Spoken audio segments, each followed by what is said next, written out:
दंडवतः।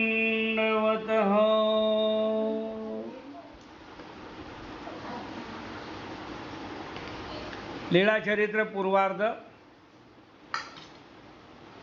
श्री परमेश्वर नमः। लीळा क्रमांक प्रथमता सुरुवात। लीळा क्रमांक 1। श्री दत्तात्रेयो मार्गादी मूळ निरोपण। म्हणजे या मार्गाचे मूळ कोण आहेत यावर वर्णन। महादायशी प्रश्नो केला जी जी या मार्गाशी कवनो आदी। यावरी सर्वज्ञ म्हणितले। महादायशांनी विचारलं, जी जी स्वामीराया, या मार्गाचे मूळ अधिकरण कोण आहेत? सुरुवात या कुठून आहे? सर्वज्ञ म्हणितले, बाई या मार्गाशी श्री दत्तात्रेय प्रभू आदी। स्वामी म्हणाले, बाई या मार्गाचे आधी सर्वात प्रथम श्री दत्तात्रेय प्रभू हे आहेत। सर्वज्ञ म्हणितले, आत्री ऋषी अनुसया बाई दत्तात्रेय प्रभू गोसावी भोग भूमी कृत योगी ऋषीश्वराचा ठाई अवतारू। सर्वज्ञ म्हणाले, बाई अत्री ऋषी आणि अनुसया माता यांच्या पासून दत्तात्रेय प्रभू गोसावी भोगभूमी कृतयोगामध्ये ऋषीश्वराच्या ठाई अवतार स्वीकार केला होता। त्रेतायुगात अवतार स्वीकार केला होता। अत्री ऋषी पिता, अत्री ऋषी हे त्यांचे जन्मदाते पिता होते। अनुसया माता हे त्यांची आई होती। मग त्रेती कर्मभूमीशी सह्याद्री पर्वताशी बीजे केले। तेथून ते त्रेतायुगामध्ये सह्याद्री पर्वतामध्ये निघून गेले। गोसावी यांची जीव उदराव्याची प्रवृत्ती। श्री दत्तात्रेय प्रभू यांना जीव उद्धरणेची प्रवृत्ती झाली। मग गोसावी यांची तेथ अवस्थान झाले। मग राज्य करू लागले। त्याप्रमाणे श्री दत्तात्रेय प्रभू त्रेतायुगात सह्याद्री पर्वतावर तिथं गेले आणि दत्तात्रेय प्रभूंचे श्री चांगदेव राऊळांना दर्शन झाले। त्यांनी ज्ञानशक्ती स्वीकार केली। अशा प्रकारे म्हणून आदी कारण हे श्री दत्तात्रेय प्रभू आहेत। अशा प्रकारे पूर्वार्ध लीळा क्रमांक 1 समाप्त झाली। पूर्वार्ध लीळा क्रमांक 2। सह्याद्री व्याघ्र वेशे दर्शन। म्हणजे सह्याद्री पर्वतामध्ये माहूरला वाघाच्या स्वरूपामध्ये दर्शन, म्हणजे दोही देवाच्या भेटी। गोसावी यांची जीव उद्धराव्याची प्रवृत्ती। श्री दत्तात्रेय प्रभू यांना जीव उद्धरणाची प्रवृत्ती झाली। बघा फले ठाणी करेडाची या ब्राह्मणाचा घरी अवतारो स्वीकारिला तो गर्भीचा अवतारो। श्री चांगदेव राऊळ गोसावी हे नाव।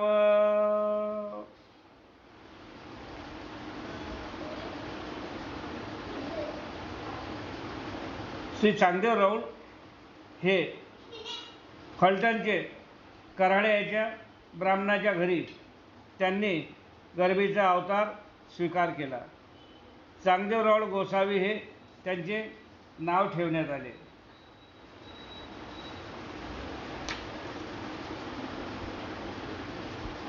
सह्याद्री पर्वतावर श्री दत्तात्रय प्रभू दर्शन. श्री चांगदेव रावळांनी त्यांना श्री दत्तात्रय प्रभूपासून ज्ञानशक्ती स्वीकार केली. श्री दत्तात्रय प्रभू व्याघ्रवेशेत श्री चांगदेव रावळांना त्यांचे दर्शन झाले. त्यांचेपासून श्री दत्तात्रय प्रभूपासून श्री चांगदेव रावळांनी परवर शुद्ध स्वीकार केली आणि श्री चांगदेव रावळापासून श्री प्रभू बाबांनी ती विद्या स्वीकार केली. जनकाई ते पिता श्री चांगदेव रावळ यांचे वडील होते, त्यांचं नाव जनकाईसा आणि मातेचे नाम जनकाईसे. म्हणजे वडिलांचे नाव जनक नायक आणि मातेचे नाव जनकाईसा. मग ते केतीशी दिस राज्य केले. फलटणला श्री चांगदेव रावळांनी पुष्कळ दिवस राज्य केले, म्हणजे तिथं मुक्काम झालं. ग्रहस्थ धर्मी स्वीकारिले. त्याच्यानंतर ते वयामध्ये आले, ग्रहस्थ धर्म स्वीकार केला. गोसावी यांशी सोनेयाची व्यवहाराची प्रवृत्ती. माता पिता दोन्ही अपरोक्ष झाली. ते कमी वयातच असताना पूर्ण राज्याची जबाबदारी त्यांच्यावर आली आणि त्यांनी पूर्ण ते सांभाळली आणि त्या अल्पवयातच त्यांचे आई वडील दोन्ही सरले. माते या पित्याचे श्राद्ध आले. आई वडिलांचे श्राद्ध आले. ब्राह्मण क्षेणू देवनी आले. ब्राह्मणांना निमंत्रण देऊन आले. मग वाटे यावरी भूमेसन वांग नेमो. ब्रह्मचारी ते तिन्ही स्वीकारिले. आई वडिलांचं श्राद्ध केल्यानंतर, ब्राह्मणांना निमंत्रण दिल्यानंतर त्यांनी असं एक व्रत केलं की भूमीवर झोपायचं, जमिनीवर झोपायचं, मौन व्रत धारण केलं आणि ब्रह्मचारित्व धारण केलं. हे तिन्ही व्रत त्यांनी तिथं अवलोकन केले, म्हणजे अंगी स्वीकारले. ते कोणते? भूमी सयेन म्हणजे जमिनीवर झोपणे. वांग नेमू म्हणजे मौन व्रत. ब्रह्मचारी ते तिन्ही स्वीकारिले. आणि ब्रह्मचारित्व जमिनीवर झोपणे, स्तब्ध राहणे आणि ब्रह्मचारी असे तिन्ही त्यांनी स्वीकार केले. श्राद्ध केले अखवा लोको जेविला. त्यावेळेस त्यांनी आई वडिलांचं श्राद्ध केलं. तर गावातील अवघे लोक त्यांना आमंत्रित केलं. त्यांनी पंक्तीमध्ये सर्वांनी जेवण केलं. बघा गोसावी यांशी आरोगणा झाली. पहुड झाला. गोसावी यांची राणी पुपवती झाली होती. हे सर्व श्राद्ध झाल्यानंतर सगळे ब्राह्मण लोक जेवण करून गेल्यानंतर स्वामींनी थोडा वेळ आराम केला, म्हणजे पहुड झाला. जेवणानंतर उपऊठ झाला आणि झोपेतून ते उठले. गोसावी यांची राणी फुपवती झाली होती. त्यांच्या पत्नीचं नाव जे होतं ते होते पुफवंती. ते त्यांची पत्नी होती. ती ते दिशीची नाली. ज्या दिवशी श्राद्ध झाले त्या दिवशीच ते नाहली, म्हणजे डोक्यावर पाणी, त्या दिवशी तिच्या डोक्यावर पाणी टाकण्यात आलं. त्या दिवशीची नाली. मग विडा देवनी आली. विडा ओळगविला आणि रती मागो आदरिली. त्या दिवशीच तिने आंघोळ केली होती, डोक्यावर पाणी घेतलं होतं. मग तिनं काय केलं, एक विडा घेतला आणि आपल्या स्वामीसाठी विडा घेऊन आली. विडा ओळगविला आणि श्री चांगदेव रावळांना तिनं विडा ओळखला आणि रती मागो आदरिली. आणि जे पत्नी सुख जे होतं त्याची विनवणी तिने आपल्या पतीकडे केली की तुमच्याकडून मला रती हवी. गोसावी रतीने देती. स्वामींनी सांगितलं नाही, आम्ही तुम्हाला रती देऊ शकत नाही. तेही आग्रह थोरू घेतला. त्यावेळेस तिनं खूप आग्रह हट्ट केला की नाही, तुमच्याकडून मला पत्नी सुख पाहिजे, हे मी घेतल्याशिवाय राहणार नाही. गोसावी बहुत निराकरिले, परीतिये निराकरितीची ना. श्री चांगदेवरावळांनी पुष्कळ प्रयत्न केले तिला इन्कार करायचा, नाही म्हणायचं, पण नाईलाज असतो. ते निराकरिले परीतिये निराकरितीची ना. पुष्कळ त्यांनी प्रयत्न केले नाही म्हणायचं, पण आखरी ते नाईलाज असतो, नाही म्हणू शकले नाही. मग तेही म्हणितले रती नेदा तरी प्राणी ऐकू वाट पाहतो असे.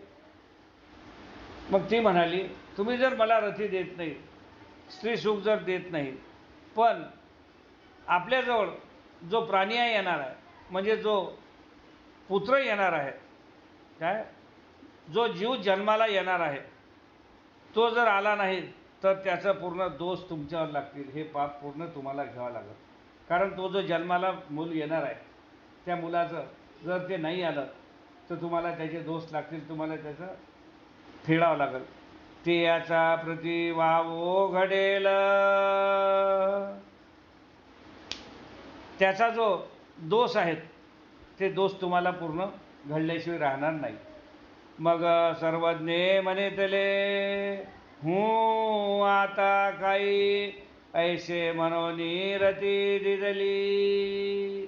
मग चांगदेवराव नतमस्तक झाले आणि त्यांनी म्हटलं ठीक आहे, काही हरकत नाही. मग त्यांनी पत्नी सुख दिलं. मग गोसावी उदास्य स्वीकारिले.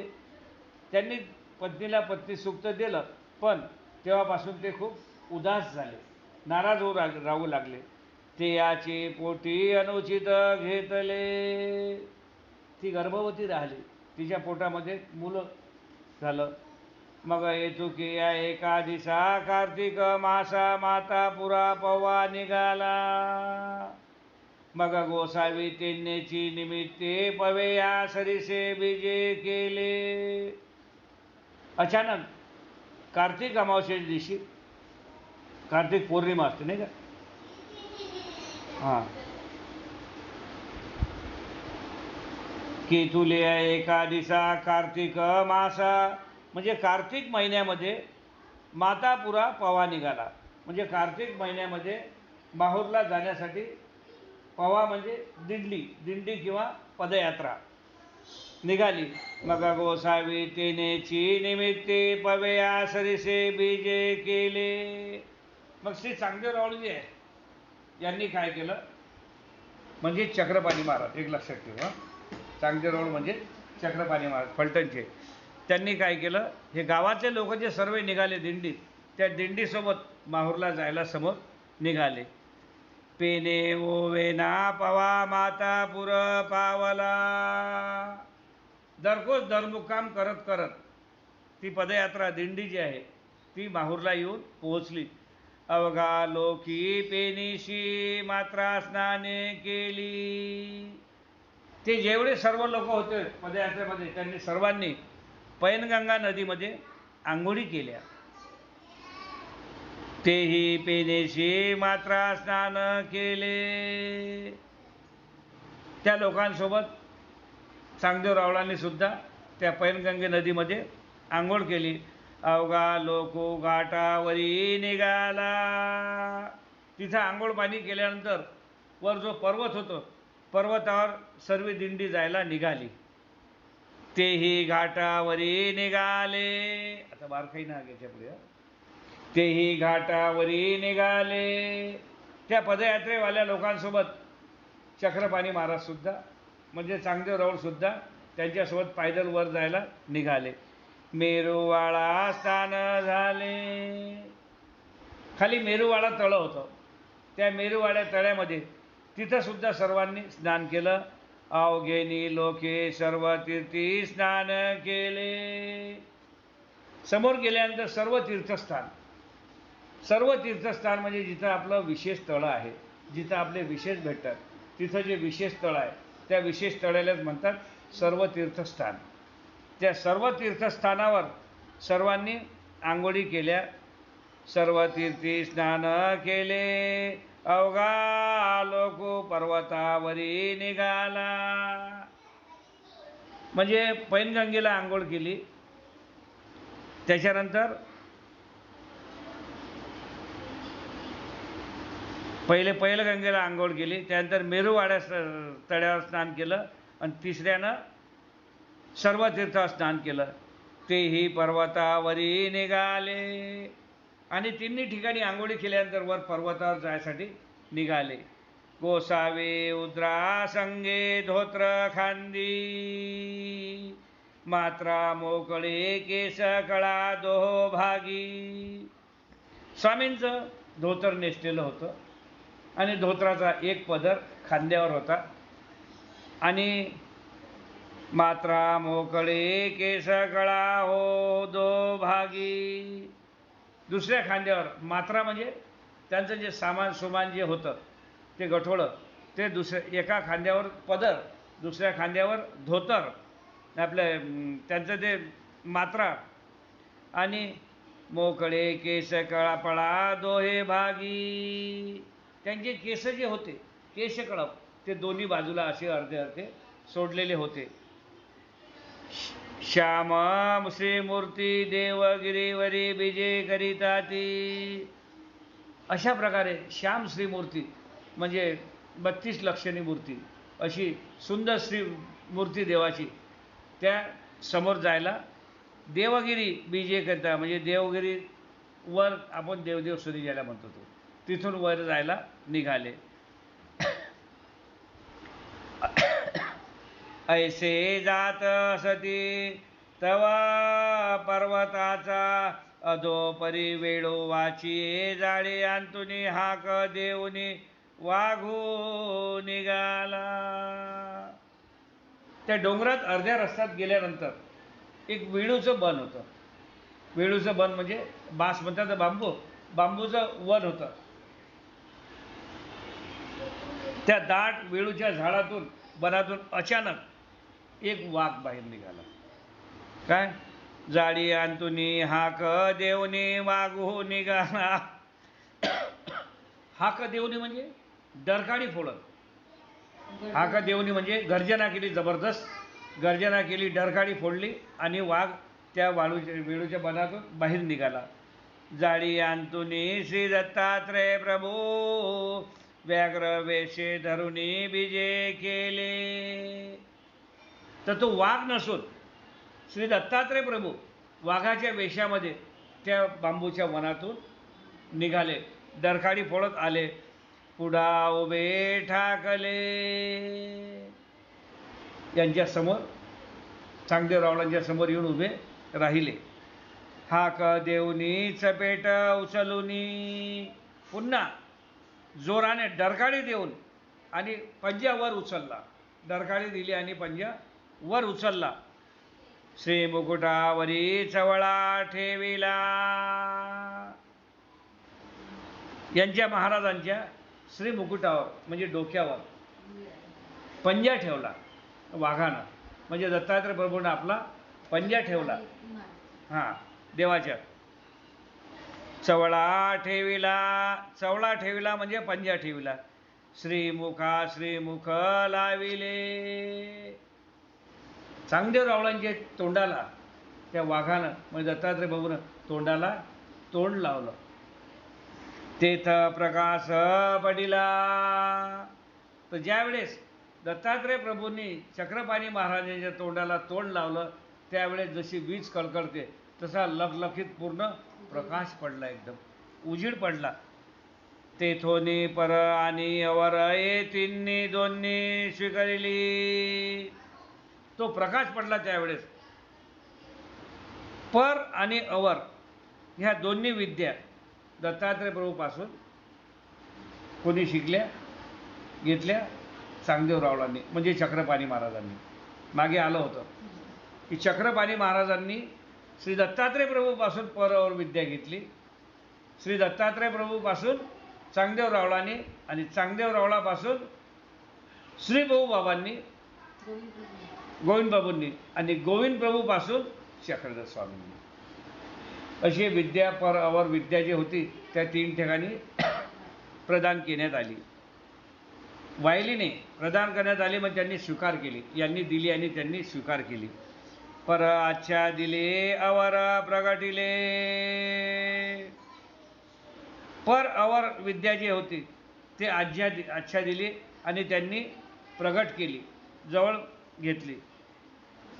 वागो वागो मनोनी मागिले लोक मागा पळाला, पुढील लोक पुढा पळाला. अरे वाघ आला वाघ आला वाघ आला म्हणून मागचे लोक पूर्ण मागे थांबले आणि पुढचे लोक पुढे गेले थांबत.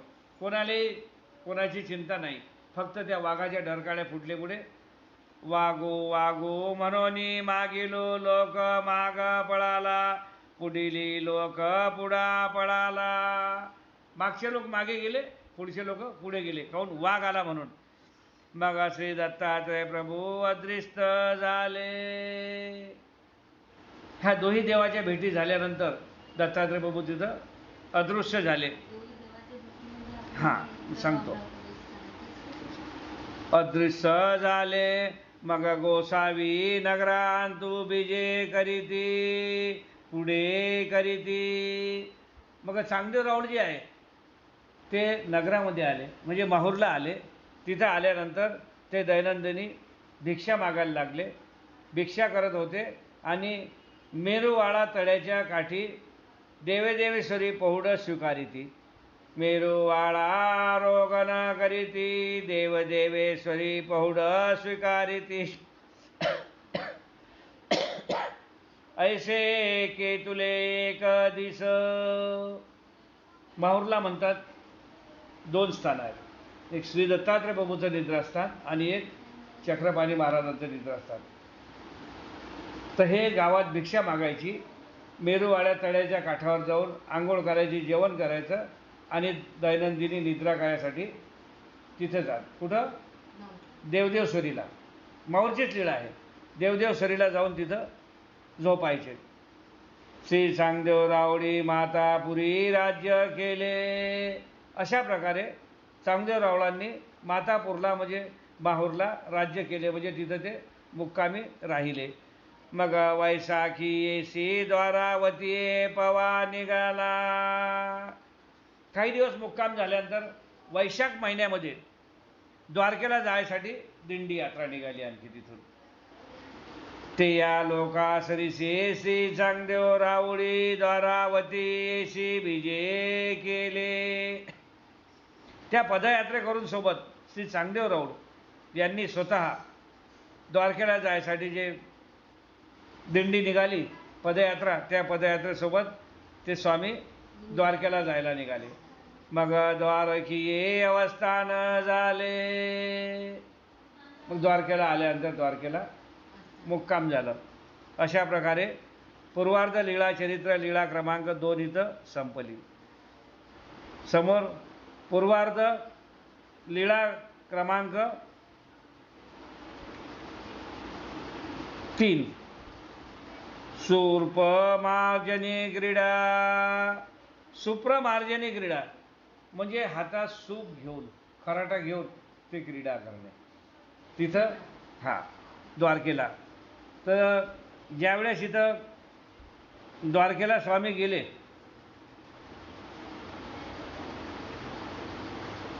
तर तिथं द्वारकेमध्ये जे राहिले स्वामी, तर तिथं द्वारकेमध्ये ते 62 वर्ष राहिले. किती? चांगदेव रावळ द्वारकेला 62 वर्ष राहिले. अशा प्रकारे 62 वर्ष त्यांचा तिथं मुक्काम झाला. जोपर्यंत त्यांनी पूर त्यागला नाही, पूर त्यागेपर्यंत तो कालावधी होता 62 वर्षाचा. म्हणजे 62 वर्षे चक्रपाणी महाराज फक्त द्वारकेलाच राहिले. महादायीसा प्रती सर्वज्ञ म्हणेतले बाई तेथची क्रीडा ते ऐशी की श्री चांगदेव रावळा उजवी श्री करे सूप. तिथली श्री चांगदेव रावळांची क्रीडा अशी होती की उजव्या हातामध्ये सूप घेत होते. डावी श्री करे खराटा, उजव्या हातात सूप आणि डाव्या हातात खराटा. बिदी गोदरिया झाडी ती, गल्ल्या गुल्ल्या गोदऱ्या रोड झाडत न्यायचं आणि ते कचरा पूर्ण सुपामध्ये जमा करायचं, ते डोक्यावर ठेवायचं.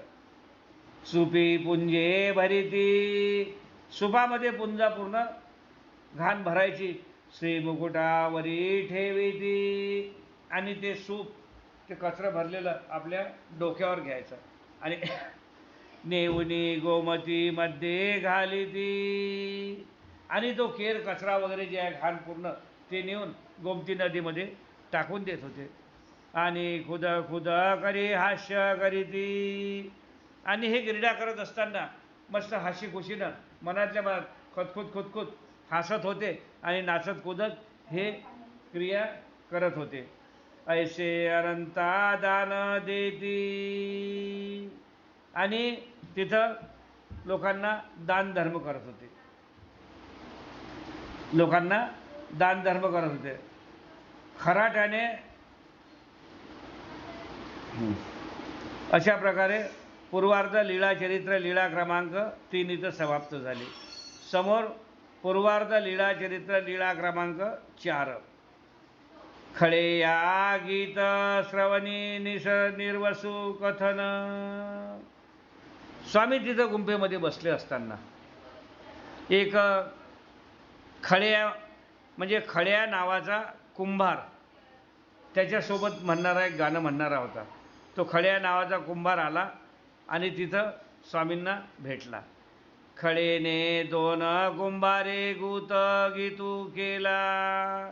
तो खळे आणि त्या सोबती जो होता त्या दोघाही मिळून त्यांनी स्वामी समोर एक गीत गायलं.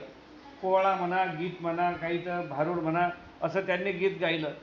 गोसावियांशी गोमतीचा तिरी गुंफा तेथ आसन असे. तर ज्यावेळेस ते आले त्यांनी गीत म्हणणं सुरू केलं तर त्यावेळेस स्वामी गोमतीच्या बाजूला जे गोमतीच्या तीरावर जे गुंफा होती तिथं आसन बनवलं होतं. त्या आसनावर स्वामी विराजमान होते. तो तेथे आला गोसाविया पुढा गीतू म्हणितला. तो कुंभार तिथं आला आणि गोसाविया पुढे त्यांनी गीत गायलं. तवा गोसावी उगेची मग तेने पुसिले. स्वामी शांत चुपचाप बसले होते. मग त्यानं विचारलं, जे जे गीतू कैसा झाला. तो म्हणजे स्वामी राया, आम्ही जे भजन म्हटलं हे गीत कसं झालं. सर्वज्ञ म्हणितले तुझा निर्वसू होय ऐसा झाला. काय म्हणतात सर्वज्ञ काय म्हणाले, त्यांनी विचारलं हे भजन कसं झालं. तर माझा तुझा निर्वंश होईल असं तुनं म्हटलं. म्हणजे पहा त्याला काय बोलले, तुझा निर्वंश होईल असा बोलले.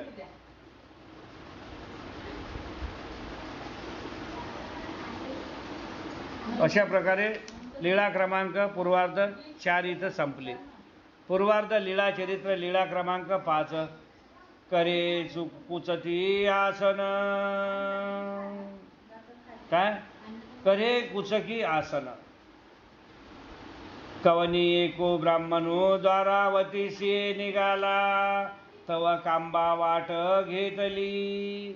एक ब्राह्मण आणि त्याची पत्नी द्वारकेला जायसाठी निघाली.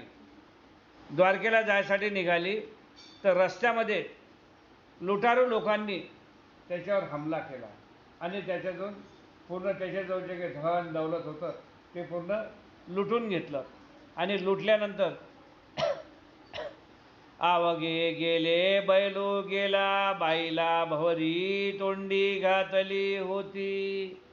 त्यांना मारझाड केली. यांच्या बैल घेतले. बैल खाटा सामान सुमान असन नसन अंगावरचे दागदागिने सर्व हिसकून त्या चोरांनी घेतले. भवरी तोंडी घातली ती. तर त्या बामणाच्या बायकोनं काय केलं, चुपचाप कोणाचं लक्ष नसताना एक कानातली जी भवरी होती म्हणजे कानातली बाई ते चुपचाप काढली आणि तोंडात दाबून दिली. काय बाई तोंडात दाबून दिली. ते वाचिली सर्व धन गेलं, फक्त ते बाईनं जे कानात जे बाई तोंडात दाबून ठेवली होती ते फक्त राहिली, बाकी सर्व गेलं. द्वारावतीये सहस्र भोजन करीन म्हणून निघाला होता. त्या ब्राह्मणानं असं मनोरथ केलं होतं मनातल्या मनात की मी आता द्वारकेला जाईन आणि श्राद्ध म्हणून 1000 ब्राह्मणांना मी जेवण घालील. द्वारावती पावला, अशा प्रकारे मनातल्या मनात तो विचार करत करत द्वारकेला गेला. सप्ततीर्थीया केलिया, तिथले जे सप्ततीर्थ होते ते सप्ततीर्थाचं स्थान दर्शन केलं. एरी दिशी ब्राह्मणा निमंत्रण दिदले, एका दिवशी तिथल्या ब्राह्मण लोकांना त्यांनी आमंत्रण दिलं. इथुलेनी तो म्हणे लागला, वेचो नाही वेचे विन काही करो. ब्राह्मण लोकांना आमंत्रण तर दिलं, आता आमंत्रण दिलं तर काय करायचं, आपल्या जो पैशा पाण्याची काही सोय नाही. नाही आमंत्रण दिलं पहिले. काय म्हणतात ऐका, सप्ततीर्था केलिया म्हणजे 7 तीर्थ केले. एरी दिशी ब्राह्मणा निमंत्रण दिदले, एका दिवशी ब्राह्मणाला निमंत्रण दिलं. इथुलेनी तो म्हणो लागिला, आमंत्रण तर दिलं पण तो म्हणू लागला, वेचू नाही वेचे विना काही करू. आमंत्रण तर दिलं पण माझ्याकडे पैसा अडका काहीच नाही. आता पैसा अडक्यात मी काय करू शकतो, कसं करू शकतो. मग ब्राह्मणी भवरी दाखविली, त्यानंतर त्याच्या ब्राह्मणींना तोंडातले काढून ते दाखवली भवरी. वेचे विन गडबडू नका तवतेने म्हणितले हे कैची. मग ते ब्राह्मणीन म्हणाली, तुम्ही चिंता ना करा, पैशा अडक्याची जे काही चिंता करू नका, पैशाची व्यवस्था होईल. आणि तिनं ज्या टाइमला बाही दिली तर मग तो विचारते, हे कैची म्हणजे हे तुझ्याकडे कशी राहिली. ना हे मिया तोंडी घातली होती. मग ते सांगते, मी हे बाही घालून माझ्या तोंडात घालून ठेवलेली होती, तरी वाचली म्हणून ती एक बाई माझ्याकडे वाचली. हो का तू अन निफज वै, मी गोसावी यांचे निमंत्रण देईन. मग त्यानं काय सांगितलं, तू चांगल्या तऱ्हे स्वयंपाक पाणी वगैरे सर्व कर, मी गोसावी यांना निमंत्रण देऊन येतो. ते या पुसले गोसावी कवन. मग तिने विचारलं, तुम्ही ब्राह्मणांना तर आमंत्रण दिलं, मग तुम्ही त्या गोसावी यांना निमंत्रण देतो, ते गोसावी कोण आहेत. मा श्री चांगदेव राऊळाशी ना ते कोण. तो म्हणाला, हे श्री चांगदेव राऊळ आहेत, ते आहेत गोसावी, त्यांना मी निमंत्रण देतो. ना ते कोण. मग ते म्हणाली, श्री चांगदेव राऊळ हे कोण आहेत. करे याचे करवडीमध्ये बैसले होते ते. तर हे स्वामी कुठं बसले होते मालूम आहे काय, ज्या टाइमने हा निमंत्रण द्यायला गेला ते कुठं बसले होते. करे याची या करवटीमध्ये बैसले होते, म्हणजे मृत मेलेला उंटाचा जो सापळा होता, मृत उंटाच्या सांगड्यामध्ये जाऊन तिथं चांगदेव राऊळ बसलेले होते. मेलेला उंट होता, त्याचा साखळा होता, त्याच्यात ते जाऊन बसलेले होते तिथं.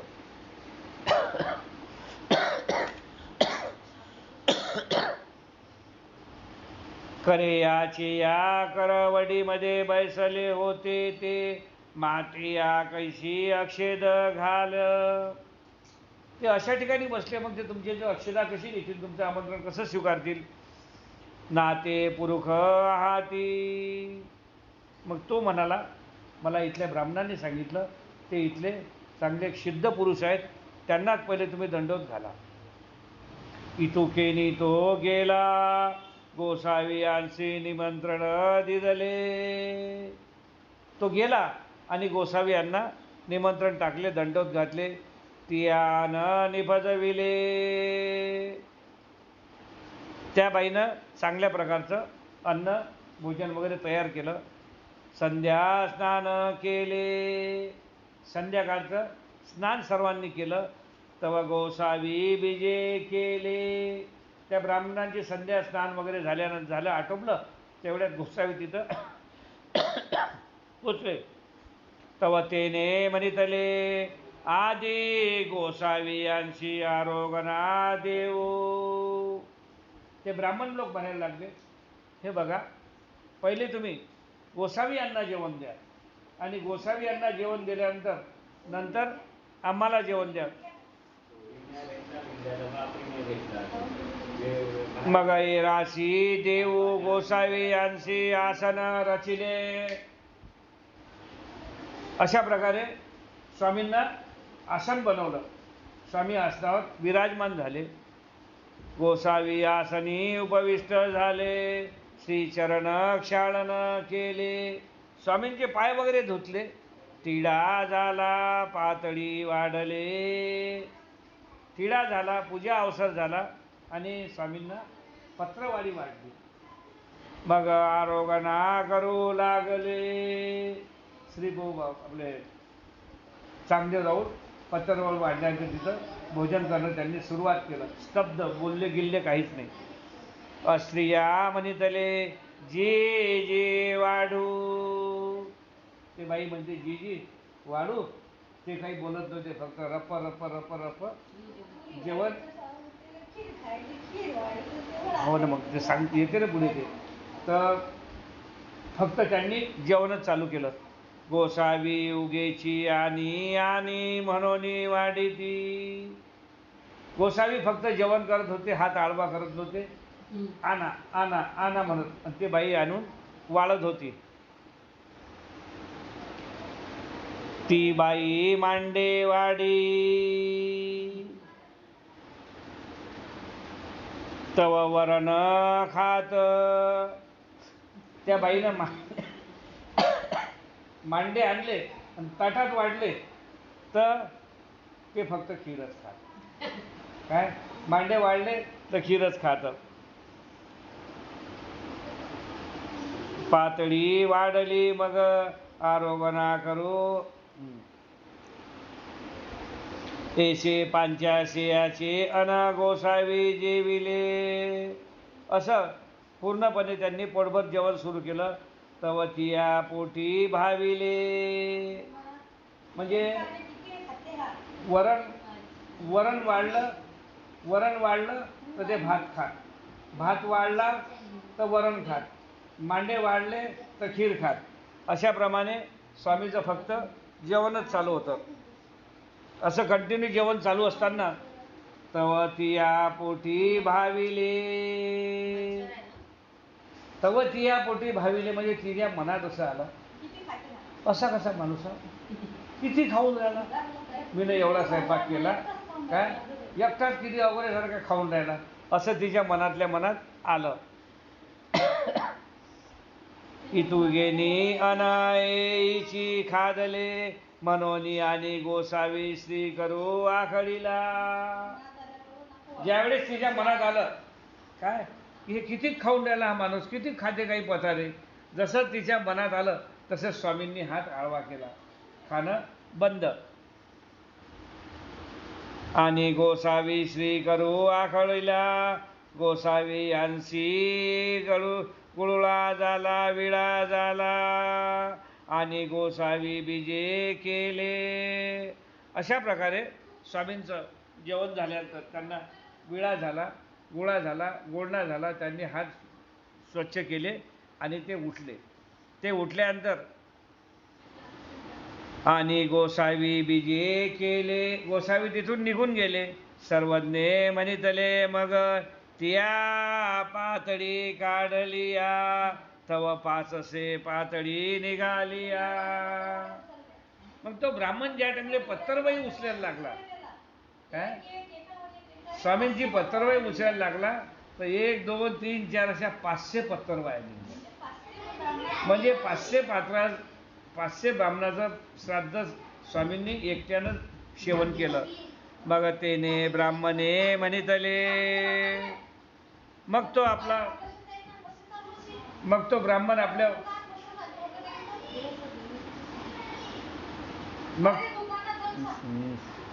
मग तो आपला ब्राह्मण आपल्या ब्राह्मणीले म्हणाला, काय म्हणते, मग तेने ब्राह्मणी म्हणितले, मर मर पापनी ऐसे काही केले सहस्त्र ब्राह्मणाचे, अनयेतची देतो तरी याच्याची ठाई सहस्त्र ब्राह्मणा पुरते. तो चिडला, चांडाळ, ए पापीनी, तुझ्या मनात कशी भावना आली? तुझ्या मनात भावना जर आली नसती तर जसे 500 पात्र निघाले तसं एकाच ठेवाई सहस्त्र भोजन झालं असतं. म्हणजे 1000 ब्राह्मणाचं श्राद्ध एकाच महात्म्याच्या ठाई गेलं असतं. पण तू चांडाळ आहे, तुझ्या मनात असं आल्यामुळे हे निष्पाप झालं. अशा प्रकारे पूर्वार्ध लीळा चरित्र लीळा क्रमांक 5 इथं संपली. दंडवत हो.